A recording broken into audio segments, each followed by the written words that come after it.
Hello friends, this is Sendil. Welcome to our channel English பேச ஆசையா. இன்னைக்கு நம்ம இந்த வீடியோல ஒரு இன்ட்ரெஸ்டிங்கான டாபிக் தான் பார்க்க போறோம். ஓகே, சோ வீடியோக்குள்ள போறதுக்கு முன்னாடி நம்ம சேனல் இன்னும் சப்ஸ்கிரைப் பண்ணாதவங்க சப்ஸ்கிரைப் பண்ணிக்கோங்க, பக்கத்துல இருக்க பெல் ஐகானையும் கிளிக் பண்ணி வச்சுக்கோங்க, அப்படியே லைக் பண்ணிட்டு வீடியோவை பாருங்க. ஓகே, சோ இன்னைக்கு நம்ம இந்த வீடியோல என்ன பார்க்க போறோம் அப்படின்னா difference between can and good. Okay, so can அப்படின்னு ஒரு வேர்ட் இருக்கு, குட் அப்படின்னு ஒரு வேர்ட் இருக்கு. ஓகே, சோ இந்த ரெண்டுத்துக்கும் என்ன வித்தியாசம் அப்படிங்கறத நான் உங்களுக்கு சொல்லி தர போறேன். பிகாஸ் இந்த ரெண்டு வார்த்தையுமே பாத்தீங்க அப்படின்னா கிட்டத்தட்ட ரெண்டுக்குமே ஒரே மீனிங் தான். சோ அப்ப என்ன வித்தியாசம் இருக்கு அப்படிங்கறத நம்ம கண்டிப்பா தெரிஞ்சுக்கணும். ஓகே, சோ இந்த ரெண்டு வார்த்தையும் இங்கிலீஷ்ல ரொம்ப ரொம்ப இம்பார்ட்டன்டான வேர்ட்ஸ். ஓகேவா, அதனால நான் டீடைலா உங்களுக்கு சொல்லி தரேன். ஓகே, இங்க பாருங்க, கேன் குட். ஓகே, சோ இந்த ரெண்டுக்குமே காமனா ஒரு பேர் வச்சிருப்பாங்க. அது என்ன அப்படின்னு பாத்தீங்கன்னா எல்லாருக்குமே தெரியும். சோ காமனான நேம் மாடல் வேர்ப் அப்படின்னு சொல்லுவாங்க. ஓகே, கேன் குட் ரெண்டையுமே மாடல் வேர்ப் அப்படின்னு தான் சொல்லுவாங்க. ஓகேவா, ஆனா இந்த ரெண்டுத்துக்கும் வித்தியாசம் இருக்கு. ஓகே, சோ தமிழ்ல நான் உங்களுக்கு சுருக்கமா சொல்ல போனா கேன் அப்படின்னா முடியும் அப்படின்னு அர்த்தம். ஓகே, சோ இந்த கேனை என்ன சொல்லுவாங்க அப்படின்னா பிரசன்ட் எபிலிட்டி அப்படின்னு சொல்லுவாங்க. ஓகே, சோ பிரசன்ட் எபிலிட்டி அப்படின்னா பிரசன்ட் அப்படின்னா இப்போ, எபிலிட்டி அப்படின்னா திறன். இப்போ உங்களால ஒரு விஷயத்தை பண்ண முடியும் அப்படின்னா நீங்க அதுக்கு கேன் யூஸ் பண்ணணும். ஓகே, சோ இதே இது குட் அப்படிங்கிறதுக்கு ஜெனரலா ஒரு மீனிங் இருக்கு தமிழ்ல, என்ன அப்படின்னா முடிந்தது அப்படின்னு அர்த்தம். சோ இதை என்ன சொல்லுவாங்க அப்படின்னா பாஸ்ட் எபிலிட்டி அப்படின்னு சொல்லுவாங்க. பாஸ்ட் எபிலிட்டி அப்படின்னா சின்ன வயசுல ஒரு விஷயத்தை உங்களால பண்ண முடிஞ்சிருக்கும், இப்போ உங்களால பண்ண முடியாது. சோ எபிலிட்டி அப்படின்னா திறன். ஓகே, நம்மளால எது பண்ண முடியுமோ எபிலிட்டி, உங்களுக்கு அந்த எபிலிட்டி இருக்கா அப்படின்னு கேட்போம் நம்ம, திறன் அப்படின்னு அர்த்தம். சோ பாஸ்ட்ல ஒரு விஷயத்தை உங்களால பண்ண முடிஞ்சது அப்படின்னா அங்க நீங்க குட் யூஸ் பண்ணணும். பிரசன்ட்ல அப்படின்னா நம்ம கேன் யூஸ் பண்ணுவோம். சோ இதையும் தாண்டி இதுக்கு நிறைய வித்தியாசங்கள் இருக்கு. ஓகே, சோ பொதுவா பாசிட்டிவ் சென்டென்ஸ் நேர்மறையான வாக்கியத்துக்கு இதுதான் ரூல். ஓகே, சோ கேன் அப்படின்னா முடியும் அப்படின்னு அர்த்தம், குட் அப்படின்னா முடிந்தது அப்படின்னு அர்த்தம். கேன்னா பிரசன்ட் எபிலிட்டியை நம்ம ரெப்ரசென்ட் பண்றதுக்கு நம்ம யூஸ் பண்ணுவோம். அதே மாதிரி குட் அப்படின்னா பாஸ்ட் எபிலிட்டியை ரெப்ரசென்ட் பண்றதுக்கு யூஸ் பண்ணுவோம். ஓகே, நல்லா தெரிஞ்சுக்கிட்டீங்களா? இப்ப எக்ஸாம்பிள் உங்களுக்கு நான் சொல்லி தரேன். ஓகே, என்ன அப்படின்னா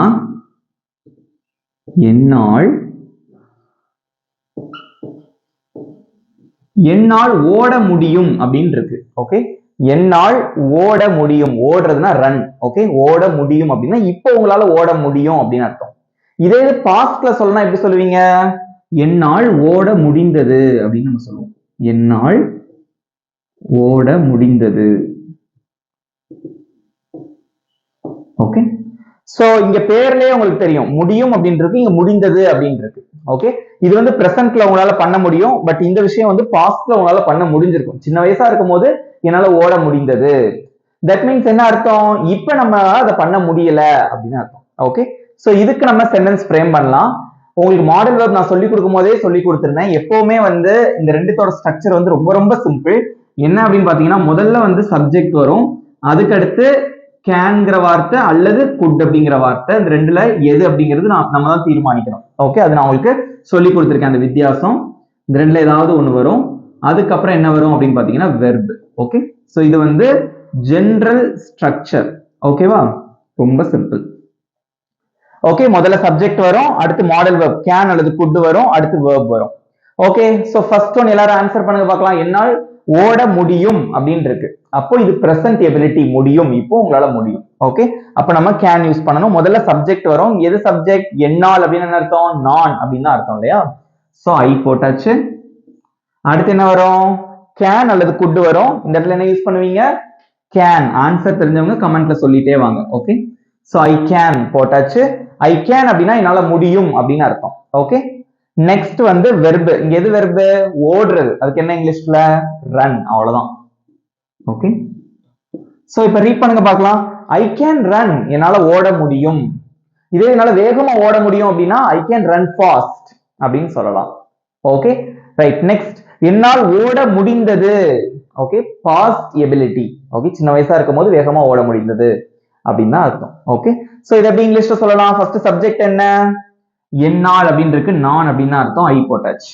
ஓகே, சோ கேன் வருமா, இங்க குட் வருமா? கமெண்ட்ல சொல்லுங்க பார்க்கலாம். கேனா குட்டா? could ஏன்னா முடிந்தது அப்படின்னு இருக்கு. சோ நம்ம இங்க could யூஸ் பண்ணணும். அடுத்து என்ன வரும்? வெர்ப். இங்க எது வெர்ப்? ஓடுறது. ஓகேனா இங்கிலீஷ்ல run. அவ்வளவுதான். I could run. என்னால ஓட முடிந்தது. I could run fast. என்னால வேகமா ஓட முடிந்தது. அவ்வளவுதான். சோ present ability அப்படின்னா can யூஸ் பண்ணுவீங்க. past ability அப்படின்னா could யூஸ் பண்ணணும். ஓகே, can எங்க வரும், could எங்க வரும்னு சொல்லிட்டு நல்லா தெரிஞ்சுட்டீங்க இல்லையா? அவ்வளவுதான். சோ இதுக்கு நான் ஒரு சில எக்ஸாம்பிள்ஸ் வந்து உங்களுக்கு சொல்லி கொடுக்குறேன்.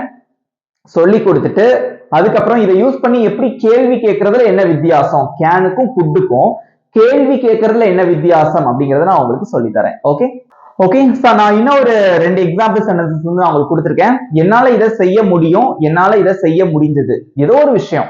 ஓகே, சோ ஒரு பெரிய வெயிட் இருக்குன்னு வச்சுக்கோங்களேன். நம்ம வந்து எங்க இருக்கும்போது நம்மளால எவ்வளவு வெயிட்னாலும் தூக்கிட்டு ஈஸியா நடக்க முடியும் இல்லையா? சோ என்னால இதை செய்ய முடியும் அப்படின்னா பிரசன்ட் எபிலிட்டி. இதே இதனால் இதை செய்ய முடிந்தது அப்படின்னா ஒரு விஷயம் வந்து முந்தி சின்ன வயசா இருக்கும் போது உங்களால ஒரு விஷயம் செய்ய முடிஞ்சிருக்கும், பட் இப்போ வந்து அதை செய்ய முடிஞ்சிருக்காது. ஓகே, செய்ய முடிந்தது பாஸ்ட். ஓகே, சோ இங்க வந்து எதுல கேன் யூஸ் பண்ணணும், எங்க வந்து குட் யூஸ் பண்ணணும் உங்களுக்கு நல்லாவே தெரியும். சோ இதுக்கு வந்து கரெக்டான சென்டென்ஸ் வந்து இங்கிலீஷ்ல ஃப்ரேம் பண்ணி கமெண்ட்ல உங்க ஆன்சர் சொல்லுங்க பார்க்கலாம்.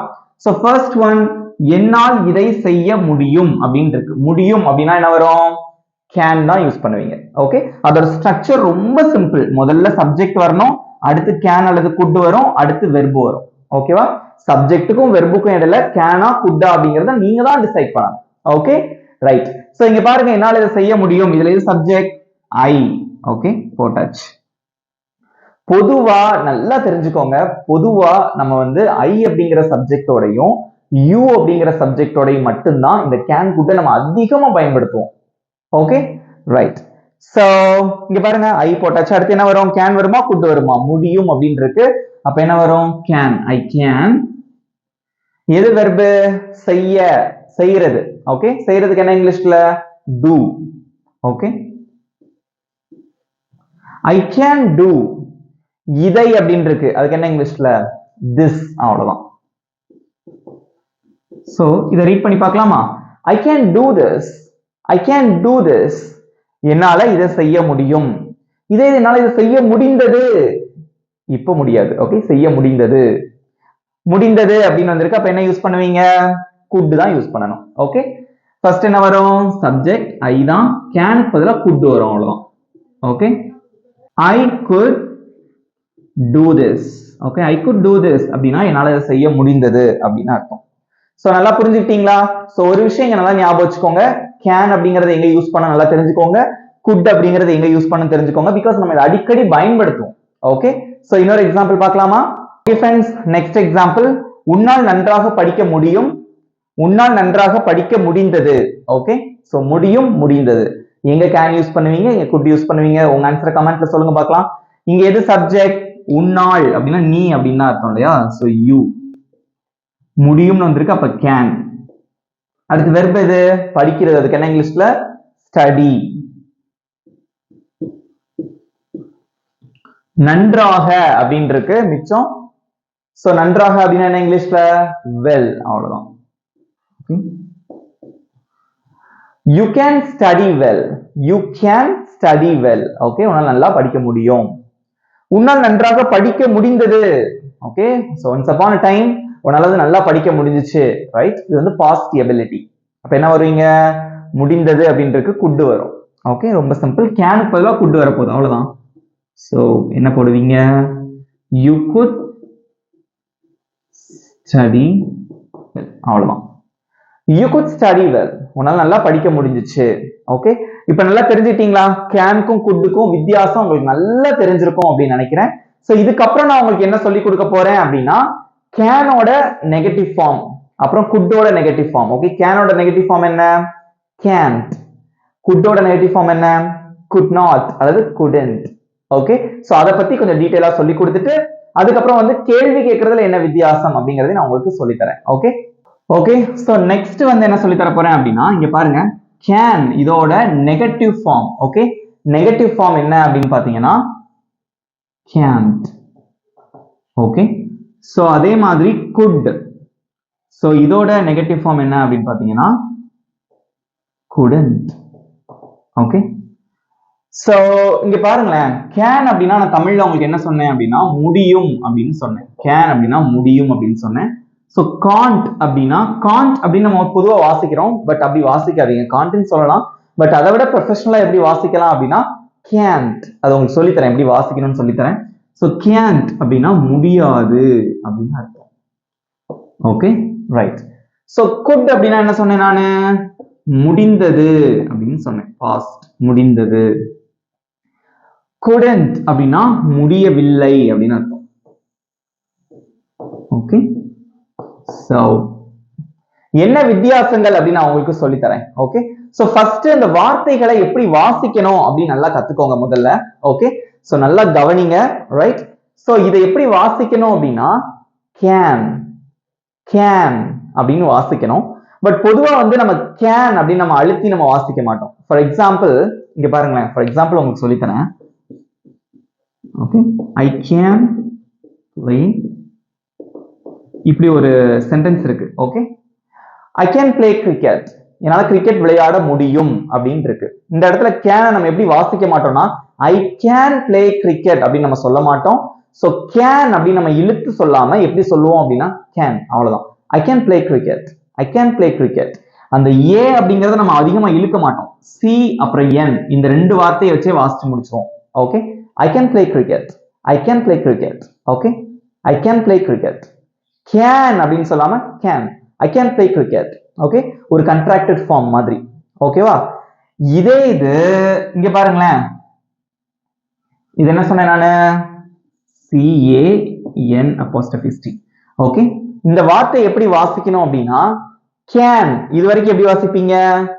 can அப்படின்னு தான் வாசிப்பீங்க. So can அந்த இட்டு வந்து அதிகமா ப்ரொனன்ஸ் பண்ணணும், இந்த இடத்துல அழுத்தி சொல்லணும். can't can't. Okay, can't. தமிழ்ல கூட நான் உங்களுக்கு எழுதுறேன். Okay, can't can't. ஓகே, அவ்வளவுதான், ரைட்? can't அப்படின்னா முடியாது அப்படின்னு அர்த்தம். I can't play cricket, என்னால கிரிக்கெட் விளையாட முடியாது. I can't can't. ஓகே, இந்த can't அப்படின்னு சொல்லும் போது அந்த இட்டு வந்து கடைசி நல்லா தெளிவா கேட்கணும். சப்போஸ் அப்படி கேட்கல அப்படின்னா நீங்க என்ன சொல்லலாம் அப்படின்னா இந்த can'tக்கு பதிலா நீங்க இது யூஸ் பண்ணிக்கலாம், cannot. ஓகே, cannot cannot அப்புறம் can't ரெண்டுமே ஒண்ணுதான். cannot-ஓட சுருக்கமான வடிவம் தான் can't. ஓகே, சோ நீங்க என்ன யூஸ் பண்ணிக்கலாம்னா இந்த cannot, I mean can'tக்கு பதிலா cannot அப்படின்னு சொல்லலாம். can't அப்படின்னு நம்மளால வாசிக்க முடியல, கொஞ்சம் கஷ்டமா இருக்கு அப்படின்னா நீங்க வந்து cannot அது யூஸ் பண்ணி கூட நீங்க வாசிக்கலாம். Okay, I cannot play cricket, என்னால வந்து கிரிக்கெட் விளையாட முடியாது. Okay, right. சோ இந்த வார்த்தை எல்லாருக்குமே தெரியும், could could. ஓகே, could இவ்வளவுதான். could இது வந்து வாசிக்கல சிரமமே இருக்காது, இதுவும் சிரமம் இருக்காது. couldn't couldn't couldn't. Okay, so couldn't அப்படிங்கிறது எதோட சுருக்கமான வடிவம் அப்படின்னு பாத்தீங்கன்னா இந்த could கூட not சேர்த்தா அதான் couldn't. could not. Okay, could not அதோட சுருக்கமான வடிவம் தான் couldn't. ஓகே, சோ இதுக்கு ஒரு எக்ஸாம்பிள் சென்டென்ஸ் சொல்றேன். ஓகே, நீங்க இப்ப கேட்கலாம் இந்த can'tக்கும் couldn'tக்கும் என்ன வித்தியாசம்? cannotக்கும் could notக்கும் என்ன வித்தியாசம் அப்படின்னு பாத்தீங்கன்னா ரொம்ப சிம்பிள். ஓகே, அது என்ன வித்தியாசம் நான் உங்களுக்கு சொல்லி தரட்டுமா இப்போ?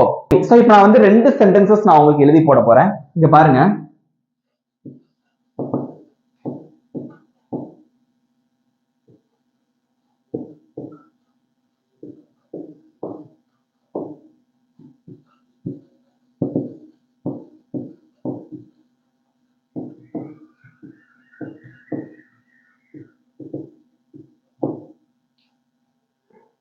ஓகே, சோ அதாவது நான் சொன்னேன் பாத்தீங்களா அந்த பிரசன்டபிலிட்டி, பாஸ்டிபிலிட்டி அதெல்லாம் சொன்னோம்ல, அந்த கான்செப்ட் வந்து இங்க தேவையில்லை. இதுக்கு வந்து ஒரு சின்ன கான்செப்ட் இருக்கு, நல்லா தெரிஞ்சுக்கோங்க. ஓகே, இங்க பாருங்க, என்னால் ஓட முடியாது முடியாது என்னால் ஓட முடியாதுன்னா ஒருத்தவங்க வந்து உங்களை ஓட சொல்றாங்க.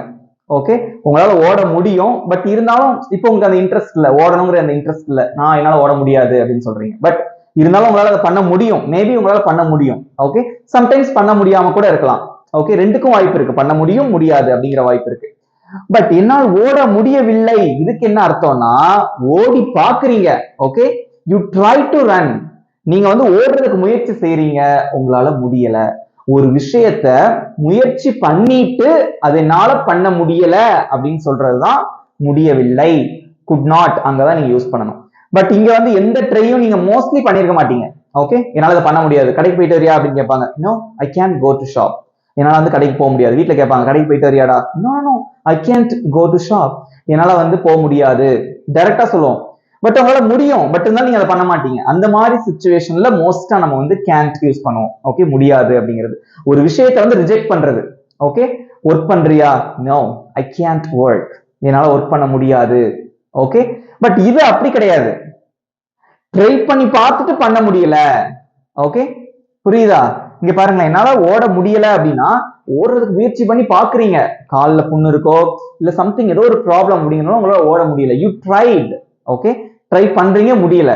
ஓகே, இங்க பாருங்களேன், என்னால ஒர்க் பண்ண முடியல அப்படின்னா ஐ குடன்ட் ஒர்க். என்னால ஒர்க் பண்ண முடியல. ட்ரை பண்ணி பாக்குறீங்க, ரொம்ப ஃபீவரா இருக்கு, அதோட ட்ரை பண்ணி பாக்குறீங்க, அங்க முடியல. சோ ஒரு விஷயத்த பண்ணி பார்த்துட்டு முடியல அப்படின்னா குட் நாட் யூஸ் பண்ணணும். ஓகே, ஸ்ட்ராங்கா ரிஜெக்ட் பண்றதுக்கு நீங்க வந்து டைரக்டா முடியாது அப்படின்னு சொல்றதுக்கு நீங்க வந்து can't, cannot யூஸ் பண்ணணும். தெரிஞ்சிட்டீங்களா டிஃபரன்ஸ்? எக்ஸாம்பிள்ஸ் பார்க்கலாமா? இங்க பாருங்க, அழகா 2 சென்டென்ஸ் எழுதி போட்டிருக்கேன். என்னால ஓட முடியாது, என்னால ஓட முடியல. சோ இதுக்கும் பாத்தீங்கன்னா இதோட ஸ்ட்ரக்சர் ரொம்ப ரொம்ப சிம்பிள். இங்க பாருங்க, இதோட ஸ்ட்ரக்சர் ஒண்ணுமே கிடையாது. முதல்ல எப்பவுமே சப்ஜெக்ட் வரும். நெகட்டிவ்க்கு வந்து ஒன்னு cannot அல்லது can't வரும், அல்லது couldn't. நடுவுல வந்து ரெண்டுல ஏதாவது ஒண்ணு வரப்போகுது. அதுக்கப்புறம் வந்து என்ன வரும்? வெர்ப் வரும். ஸோ இது வந்து ஜென்ரலான ஒரு ஸ்ட்ரக்சர். ஓகே, ஞாபகம் வச்சுக்கோங்க. என்னால ஓட முடியாது, முடியாது அப்படின்னா நம்ம can't தான் யூஸ் பண்ணணும். அப்போ சப்ஜெக்ட் அடுத்து can't அடுத்து verb. ஓகே, ஸோ என்னால் அப்படின்னு என்னது? I can't run. அவ்வளவுதான். I can't run. I can't. எல்லாம் பின்னாடி சொல்லுங்க பார்க்கலாம். I can't run. Can't. Okay, so can't அப்படின்னு நம்மளால சொல்ல முடியலன்னா நீங்க எப்படி சொல்லிக்கலாம் அப்படின்னா I cannot run. can't அப்படின்னு சொல்றதுக்கு டிஃபரெண்டா இருந்தது அப்படின்னா I cannot run. cannot இது சொல்றது ஈஸியா இருக்கும். ஓகே, can't சொல்லும் போது அந்த T சவுண்ட் நல்லா கேட்கணும். அப்படி நீங்க சொல்றது கஷ்டமா இருக்கு, அப்படி கேட்கல அப்படின்னா நீங்க cannot அப்படின்னு சொல்லிக்கோங்க, தப்பு இல்லை. நெக்ஸ்ட், என்னால் ஓட முடியவில்லை. ஓகே, முடியவில்லை. அப்ப என்ன யூஸ் பண்ணுவீங்க? couldn't அல்லது could not. இந்த could not ஓட சுருக்கமான வடிவம் தான் couldn't. ஓகே, சோ அப்ப என்ன வரும் அப்படின்னு பாத்தீங்கன்னா I couldn't run. அவ்வளவுதான். I couldn't run. I couldn't run. என்னால ஓட முடியல. I couldn't run fast. என்னால வேகமா ஓட முடியல. ஓகே, புரிஞ்சுட்டீங்களா டிஃபரன்ஸ் என்னன்னு? முடியாது அப்படின்னா cannot, முடியவில்லை அப்படின்னா could not அல்லது couldn't. ஓகே, ஈஸியா இருக்கா? இன்னொரு எக்ஸாம்பிள் கொடுக்கட்டுமா? ஓகே, இங்க பாருங்க, அவனால் பாட முடியாது, அவனால பாட முடியல. ஓகே, அவனால் பாட முடியாது அப்படின்னா ஏதோ ஒரு ரீசன், பாட முடியாது, அவ்வளவுதான். டைரக்டா ரிஜெக்ட் பண்ணியாச்சு, பாட முடியாது அப்படின்னு. அவனால் பாட முடியவில்லை அப்படின்னா அவன் பாட்டு பாட ட்ரை பண்றான், பட் முடியல. ஓகே, அதான் அர்த்தம். சோ இங்க வந்து cannot வரும், எங்க could not வரும் அப்படின்னு நீங்க தான் சொல்லணும். ஓகே, சோ முடியாது அப்படின்னு வந்திருக்கு. சோ இங்க வந்து நம்ம can't யூஸ் பண்ணணும். முடியவில்லை அப்படின்னு இருக்கு, இங்க வந்து couldn't யூஸ் பண்ணுவோம். ஓகே, சோ ஆன்சர் என்ன? ஃபர்ஸ்ட் வந்து சப்ஜெக்ட் வரும், அடுத்து இந்த ரெண்டுல ஏதாவது ஒண்ணு வரணும், அடுத்து வெர்ப் வரும். இங்க சப்ஜெக்ட் எது? அவன், அவனால். அப்ப என்ன வரும்? he. ஓகே, சோ அடுத்து முடியாதுன்னு இருக்கு, அப்ப என்ன யூஸ் பண்ணுவீங்க? can't. he can't.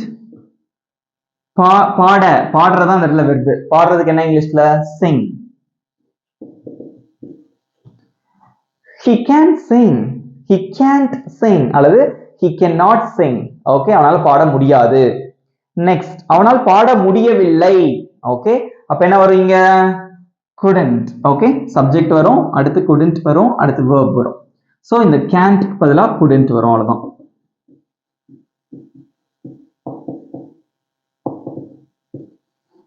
Okay, he couldn't sing. he couldn't sing அல்லது he could not sing. இங்க பாருங்க, இங்க வந்து நம்ம வந்து நிறைய டைம் can't அப்படின்னு நம்ம வாசிக்கலாம். சோ can't அப்படிங்கிறது பொதுவா நம்ம ஏரியால எல்லாம் அப்படிதான் நம்ம வாசிப்போம். சோ அதை விட கரெக்டான ப்ரொனன்சியேஷன் ரொம்ப அழகா இருக்கிறது வந்து பாத்தீங்க அப்படின்னா can't அப்படிங்கிறது தான். Okay, so he can sing, அவனால பாட முடியாது. he couldn't sing. ஓகே, அவனால பாட முடியல. ஈஸியா இருக்கா? ஓகே, சோ இப்போ நான் உங்களுக்கு என்ன பண்ண போறேன் அப்படின்னா அந்த can could வச்சு எப்படி கேள்வி கேட்கறது, அதுல என்ன வித்தியாசம் அப்படிங்கறத நான் உங்களுக்கு சொல்லி தரேன். ஓகே ஓகே ஃப்ரெண்ட்ஸ், இங்க பாருங்க, can அப்புறம் வந்து could இந்த ரெண்டை வச்சு கேள்வி கேட்கறது வழக்கமா நம்ம வந்து நிறைய இடங்கள்ல வந்து இதை யூஸ் பண்ணி நம்ம வந்து கேள்வி கேட்போம். பட் இது என்ன வித்தியாசம் அப்படிங்கறது நீங்க வந்து கண்டிப்பா தெரிஞ்சுக்கணும். இங்க பாருங்க, கேன் வந்து கேனும் குட் வந்து நம்ம எங்க யூஸ் பண்ணி கேள்வி கேட்கணும்னா ரெண்டுமே ஒரே கேள்வியா தான் இருக்கும். இங்க பாருங்க, நீ எனக்கு உதவ முடியுமா, நீ எனக்கு உதவ முடியுமா, ரெண்டு கேள்வியும் ஒண்ணுதான். கேள்வி கேட்கறத பொறுத்தவரையில ரெண்டுமே தமிழ் சென்டென்ஸ் ஒரே மாதிரி தான் இருக்கும். But there is a difference. அங்க ஒரு வித்தியாசம் இருக்கு. என்னன்னா, கேன் யூஸ் பண்ணி நம்ம எங்க கேள்வி கேட்கலாம் அப்படின்னா casual and informal situations. So கேஷுவலா நம்ம வந்து வீட்டுல கேள்வி கேட்கும் போது, ஓகே, அதே மாதிரி இன்ஃபார்மலா, ஓகே, நமக்கு ரொம்ப க்ளோஸா இருக்கிறவங்ககிட்ட வந்து நம்ம வந்து மரியாதை கொடுத்து பேசுவோமா, இல்ல, சும்மா கேஷுவலா பேசுவோம், ஃபார்மலா பேச மாட்டோம், இன்ஃபார்மலா பேசுவோம். அப்படிதானே? ஆபீஸ்ல பேசுறதுக்கும் வீட்டுல பேசுறதுக்கும் நிறைய வித்தியாசம் இருக்கு இல்லையா? ஸோ வீட்டுல ஃப்ரெண்ட்ஸ் கிட்ட பேசும்போது நீங்க வந்து கேன் யூஸ் பண்ணி கேள்வி கேட்கலாம். ஓகே, ஸோ எக்ஸாம்பிள் ஹோம், அப்புறம் வந்து ஃப்ரெண்ட்ஸ், இவங்க கிட்ட நம்ம வந்து வீட்டு ஆளுங்கிட்ட பேசும்போது, ஃபேமிலி மெம்பர்ஸ் கிட்ட பேசும்போது நம்ம வந்து கேஷுவலா இன்ஃபார்மலா பேசலாம். பட் குட் வந்து எங்க யூஸ் பண்ணலாம் அப்படின்னா பொலைட். பொலைட் அப்படின்னா ரொம்ப பணிவா மரியாதை கொடுத்து ஒருத்தவங்கிட்ட வந்து கேள்வி கேட்கணும். கேள்வி ஒரே கேள்விதான், நீ எனக்கு உதவ முடியுமாங்கிறதான் கேள்வி. அது ரெண்டு யூஸ் பண்ணியும் கேட்கலாம். ஓகே, சோ குட் யூஸ் பண்ணா ரொம்ப வந்து பொலைட்டா பணிவா கேள்வி கேட்கறதா அர்த்தம். ஓகே, ஃபார்மல் சிச்சுவேஷன்ஸ், ஃபார்மல்னா ஆபீஸ்ல, ஓகே, ஆபீஸ்ல வந்து நீ எனக்கு உதவ முடியுமா அப்படின்னு யார்ட்டையாவது கேட்கணும்னு வச்சுக்கோங்க, நம்ம மேனேஜர் கிட்டயோ டீம் லீடர் கிட்டயோ இல்ல ஆபீஸ்ல வந்து பக்கத்துல நம்ம க்ளோஸ் ஃப்ரெண்ட்ஸ் கிட்டயோ நம்ம கேட்கும் போது நம்ம கொஞ்சம் அவங்களுக்கு மரியாதை கொடுத்து கேட்கணும் அப்படின்னா நம்ம வந்து குட் யூஸ் பண்ணி தான் கேட்கணும். Okay, example school, office, school teachers கிட்ட பேசும்போது, ஓகே, ஸோ ஹெட் மாஸ்டர் கிட்ட பேசும்போது, அப்புறம் ஆஃபீஸ்ல பேசும்போது, ஆஃபீஸ்ல வந்து மேனேஜர், டீம் லீடர், ஓகே, பக்கத்துல உட்காந்து வேலை செய்யறவங்க, ஸோ இவங்ககிட்ட பேசும்போது நம்ம வந்து கொஞ்சம் பொலைட்டா பணிவா தான் நடந்துப்போம், கொஞ்சம் ஃபார்மலா நம்ம வந்து காட்டிப்போம் இல்லையா? ஸோ அந்த மாதிரி இடங்கள்ல வந்து நீங்க குட் யூஸ் பண்ணி கேள்வி கேட்கலாம். ஸோ இதோட ஸ்ட்ரக்சர் ரொம்ப சிம்பிள். கேள்வி கேட்கும் போது எப்பவுமே அந்த மாடல் வந்து முன்னாடி வந்துடும். ஓகே, ஸோ கேன் யூஸ் பண்ணி கேள்வி கேட்கும் போது கேன் முதல்ல வந்துடணும், அடுத்து சப்ஜெக்ட் வரும், அடுத்து வேர்ப் வரும், அடுத்து கேள்விக்குறி. ஓகே, ஸோ அதே மாதிரி குட் யூஸ் பண்ணி கேள்வி கேட்கிறப்போ குட் முதல்ல வரும், அடுத்து சப்ஜெக்ட் வரும், அடுத்து வேர்ப் வரும். Okay, that's it. எக்ஸாம்பிள் பாருங்க, நீ எனக்கு உதவ முடியுமா, நீ எனக்கு உதவ முடியுமா. ஒரு கேள்வி கேஷுவலா கேட்கணும், இன்னொரு கேள்வி பொலைட்டா ஃபார்மலா கேட்கணும். ஓகே, சோ நீ எனக்கு உதவ முடியுமா அப்படிங்கறத வந்து நம்ம வந்து கேஷுவலா நம்ம வீட்டு ஆளுங்கிட்டயோ அல்லது ஃப்ரெண்ட்ஸ் கிட்ட நீ எனக்கு உதவ முடியுமா, ஹெல்ப் பண்ண முடியுமா அப்படின்னு கேட்போம்ல. சோ அந்த மாதிரி கேஷுவலா கேட்கலாமா? அதுக்கு நம்ம கேன் யூஸ் பண்ணணும். சோ கேன் முதல்ல வந்துடணும், அடுத்து சப்ஜெக்ட் வரும். எது சப்ஜெக்ட்? நீ. அதுக்கு என்ன இங்கிலீஷ்ல? யூ. அடுத்து வெர்பு வரும். வெர்பு எது? உதவி செய்யறது. சோ உதவுறதுக்கு என்னது இங்கிலீஷ்ல? ஹெல்ப். அவ்வளவுதான். Can you help? எனக்கு. ஓகே, சோ பொதுவா நம்ம வந்து எனக்கு இந்த இடத்துல மீ தான் போடுவோம், டூ சேர்க்க மாட்டோம். இந்த மாதிரி ஒரு சில இடங்கள் இருக்கு. Okay, can you help me, can you help me, நீ எனக்கு உதவ முடியுமா, கேன் யூ ஹெல்ப் மீ, அவ்வளவுதான். இங்க பாருங்க, நீ எனக்கு உதவ முடியுமா ரொம்ப பணிவா கேட்கணும். ஓகே, சோ எப்படி கேட்கலாம்? ரொம்ப வித்தியாசம் கிடையாது, அங்க கேனுக்கு பதிலா இங்க குட் வரும், அவ்வளவுதான். என்ன வரும்? குட் யூ ஹெல்ப் மீ, அவ்வளவுதான். Okay, good you help me. So இந்த ரெண்டுத்துக்கும் வித்தியாசம் வந்து பாத்தீங்க அப்படின்னா ஒரே வித்தியாசம் என்னன்னா டோன். நம்மளோட வாய்ஸ் டோன் தான் ரொம்ப ரொம்ப இம்பார்ட்டன்ட். ஓகே, சோ இத கேட்கும் போது கேஷுவலா கேட்கலாம், கேன் யூ ஹெல்ப் மீ அப்படின்னு கேட்கலாம். பட் இந்த கேள்வியை கேட்கும் போது உங்க டோன் வந்து நல்லா மைல்டா பொலைட்டா இருக்கணும். Good you help me, good you help me, okay, good you help me. So வித்தியாசம் தெரியுதா? கேன் யூ ஹெல்ப் மீ அப்படின்னு நம்ம வீட்டுல கேட்கலாம், ஆபீஸ்ல கேட்கும் போது could you help me கொஞ்சம் பணிவா. ஓகே, சோ கேஷுவலா கேள்வி கேட்கிறதுக்கு கேன் யூஸ் பண்ணணும், பணிவா கேள்வி கேட்கிறதுக்கு could யூஸ் பண்ணணும். இதுதான் வித்தியாசம். நல்லா தெரிஞ்சுக்கிட்டீங்களா? ஓகே, சோ ரெண்டுமே கரெக்ட் தான். கேன் யூஸ் பண்ணாலும் கரெக்ட் தான், could யூஸ் பண்ணாலும் கரெக்ட் தான். இடத்தை பொறுத்து மாறும். இன்னொரு எக்ஸாம்பிள் கொடுக்கட்டுமா? ஓகே ஃப்ரெண்ட்ஸ், அடுத்த ஒரு எக்ஸாம்பிள் பாருங்க. நான் உன் கூட வர முடியுமா, நான் உன்னுடன் வர முடியுமா. ரெண்டு கேள்வி ஒண்ணுதான். சோ ஒண்ணு வந்து கேஷுவலா கேட்கறது, இன்னொன்னு வந்து நீங்க வந்து ஃபார்மலா கேட்கணும், பொலைட்டா கேட்கணும். ஓகே, கேட்கலாமா? சோ கேஷுவலா கேட்கறதுக்கு வந்து என்ன யூஸ் பண்ணணும்? கேன் யூஸ் பண்ணி ஒரு கேள்வி கேளுங்க, அதே கேள்வியை குட் யூஸ் பண்ணி கேள்வி கேளுங்க, அதை வாசிச்சு பாருங்க, அப்பதான் உங்களுக்கு டிஃபரன்ஸ் தெரியும். Okay, so first can use பண்ணி கேள்வி கேட்கும்போது எதுல ஆரம்பிக்கும்? கேன்ல தான் ஆரம்பிக்கும். சப்ஜெக்ட் என்னது? நான். அது போட்டாச்சு. வெர்ப் எது? வர்றது. ஓகே, வர்றதுக்கு என்ன இங்கிலீஷ்ல? கம். ஓகே, உன்னுடன். உடன் அப்படின்னா என்னது? வித். உன்னுடன் அப்படின்னா வித் யூ, அவ்வளவுதான். வாசிங்க. Can I come with you? நான் கூட வர முடியுமா? பெர்மிஷன். ஓகே, பெர்மிஷன் கேட்கறதுக்கு நீங்க வந்து can யூஸ் பண்ணலாம். Can I come with you? நான் கூட வர முடியுமா? ஓகே, so next, நான் கூட வர முடியுமா பணிவா கேட்கணும். ஓகே, அப்ப எப்படி ஆரம்பிக்கும் கேள்வி? குட்ல ஆரம்பிக்கும். ஓகே, குட் ஐ, மிச்சதெல்லாம் அதே தான். ரீட் பண்ணுங்க. could I come with you? நம்ம வாய்ஸ் டோனே மாறிடணும். Okay, could I come with you? அவ்வளவுதான். ரைட். சோ இதை வாசிக்கும் போது can I come with you அப்படின்னு கேட்கலாம். பட் இதை வாசிக்கும் போது கொஞ்சம் பொலைட்டா இருக்கணும். Okay, so could I come with you அப்படின்னு கேட்கணும். சோ தெரிஞ்சுக்கிட்டீங்களா கேனுக்கும் குட்டுக்கும் என்ன டிஃபரன்ஸ், அதை யூஸ் பண்ணி கேள்வி கேட்கும் போது என்னென்ன வித்தியாசங்கள் இருக்கு அப்படின்னு கிளியரா தெரிஞ்சுக்கிட்டீங்களா? இவ்வளவுதான் ஃப்ரெண்ட்ஸ். சோ இதுக்கப்புறம் உங்களுக்கு கேன் குட் யூஸ் பண்றதுல சந்தேகம் வருமா? சொல்லுங்க. வரக்கூடாது, வரவும் செய்யாது. ஈஸியா இருந்துச்சா அந்த வீடியோ? எப்படி இருந்தது அப்படிங்கறத காமெண்ட்ல சொல்லுங்க. ஓகே, இப்போ உங்களுக்கான ஈஸியான ஹோம்ஒர்க். ஓகே ஃப்ரெண்ட்ஸ், இப்போ நான் உங்களுக்கு நிறைய விஷயங்கள் உங்களுக்கு நான் சொல்லி கொடுத்துருந்தேன். பட் ஒரு சிம்பிளான ஹோம்ஒர்க் கொடுத்துருக்கேன். ஓகே, இங்க பாருங்க. என்னால ஆட முடியும், இப்போ கூட உங்களால ஆட முடியும். என்னால ஆட முடிந்தது. ஓகே, என்னால டான்ஸ் ஆட முடியும், என்னால டான்ஸ் ஆட முடிஞ்சது. ஓகே, டான்ஸ் ஆட முடிந்தது, டான்ஸ் பண்ண முடிந்தது. நல்லா யோசிச்சுக்கோங்க, எங்க கேன் வரும் எங்க குட் வரும்னு யோசிச்சு ஆன்சர் பண்ணுங்க. எதுக்குன்னு தெரிஞ்சு ஆன்சர் பண்ணுங்க. ஆன்சர் பண்ணி முடிச்சதுக்கு அப்புறமா அதை நீங்களே ரீட் பண்ணி பாருங்க. ஓகே, அந்த கேன் அப்படிங்கிற வார்த்தையை எப்படி வாசிக்கணும், குட் அப்படிங்கிற வார்த்தையை எப்படி வாசிக்கணும் சென்டென்ஸ்ல வரும்போது அப்படிங்கறத நீங்களே வாசிச்சு பிராக்டிஸ் பண்ணுங்க. ஓகே ஓகே ஃப்ரெண்ட்ஸ், இந்த வீடியோ உங்களுக்கு பிடிச்சிருந்தா மறக்காம ஒரு லைக் பண்ணிக்கோங்க. அண்ட் தென் உங்க ஃப்ரெண்ட்ஸுக்கும் ஷேர் பண்ணுங்க. ஸோ இதே மாதிரி நிறைய சுவாரஸ்யமான கண்டென்ட் இருக்கு நம்ம சேனல்ல. Okay right. அதே மாதிரி 30 days ஸ்போக்கன் இங்கிலீஷ் கிளாஸ் இப்போ இன்டர்மீடியட் லெவல் நம்ம முடிச்சிருக்கோம். அதுக்கு முன்னாடி நான் பேசிக் லெவலும் சொல்லி கொடுத்திருந்தேன். அது பார்க்காதவங்களுக்கு நான் டிஸ்கிரிப்ஷன்ல லிங்க் கொடுத்திருக்கேன். அல்லது நான் கமெண்ட், ஸோ ஃபர்ஸ்ட் கமெண்ட்ல நான் பின் பண்ணி கூட வச்சிருக்கேன். ஓகே, அந்த லிங்க் பின் பண்ணி வச்சிருக்கேன். Intermediate level link 30 days spoken English class. அதை நீங்க கிளிக் பண்ணி போனீங்கன்னா அந்த பிளேலிஸ்ட்ல எல்லா வீடியோஸும் இருக்கும். ஓகேவா? நம்ம சேனலை சப்ஸ்கிரைப் பண்ணாதவங்க சப்ஸ்கிரைப் பண்ணிக்கோங்க. பக்கத்துல இருக்க பெல் ஐகானையும் கிளிக் பண்ணி வச்சுக்கோங்க. நெக்ஸ்ட் வீடியோல பார்க்கலாம். தேங்க்யூ.